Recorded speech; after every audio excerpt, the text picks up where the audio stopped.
So I'll start recording these earlier in the morning because since I passed out a few weeks ago, I have not been left alone very often, and I find it really awkward even around my family to record these videos.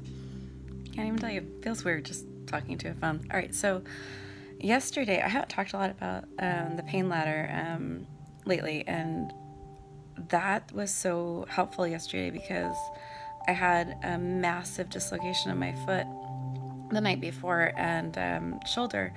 So I had to take my break in case of emergency painkillers, which leave me destroyed the next day. I hate taking them, but it's the only way to deal with major dislocations and pop them back in myself. So I just kind of figured, like, when I woke up at 3 o'clock in the morning and had to take massive stuff, all right, so the next day, nothing's going to happen. I'll do the bare minimum of what I've already promised people, but nothing else will happen. And then I thought about the pain ladder. God, Martina, Simon and Martina. I cannot thank them enough. Like that philosophy alone of you just try the first rung, no matter what, whatever your first rung is, you just try to put your foot on it and see if you can. And if you can do that, just see if you can do the next one. So I assumed I would do nothing yesterday with how bad things were. But for some reason, I just had vaguely remembered that was a thing, and I got out of bed. That's my first rung, is just rolling out of bed. And I was like, okay, well, I did that. And I have this incredible app. I'll link it in the show notes, but it's like these morning routines. And if I start it, I have not finished it. So I was like, well, what the heck? Let's just see. Maybe this will be the first time I completely fail at it. That's fine too.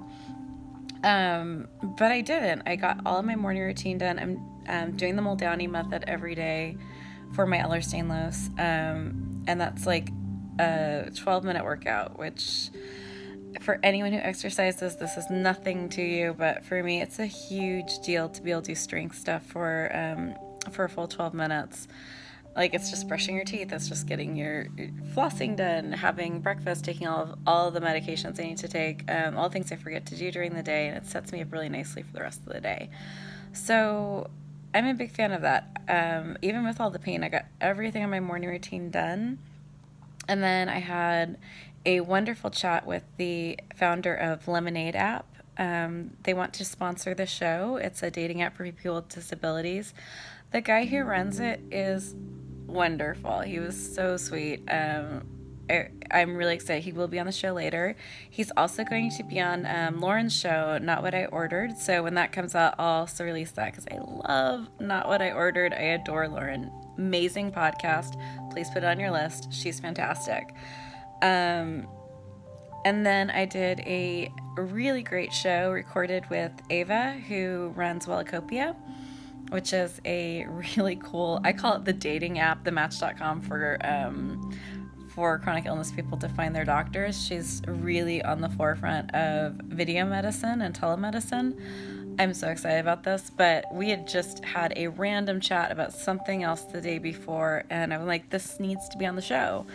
So we decided to do an impromptu panel, and I'm really excited about it. It ended up being over 2 hours, so I cut it into 2 parts.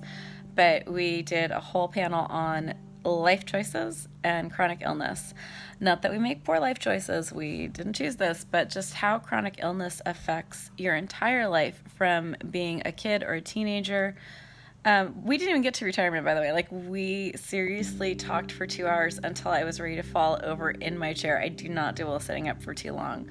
And I think we only got to, the whole question of, we talked a lot about dating because I just talked to Nika from Lemonayde, but we had amazing talks about choosing your major, choosing your college when you're chronically ill, trying to find ADA compliant campuses, how it affects what job you choose, how it affects where you live, from what city, the weather, to what kind of house. I talked a lot about children and having a family. Ava just got married, so she even talked about chronic illness factored into her bridal shower and her wedding, and we talked a little bit about the stories we tell. It was a really great episode's going to be 2. Please check that out. I will stop talking. It's been 5 minutes.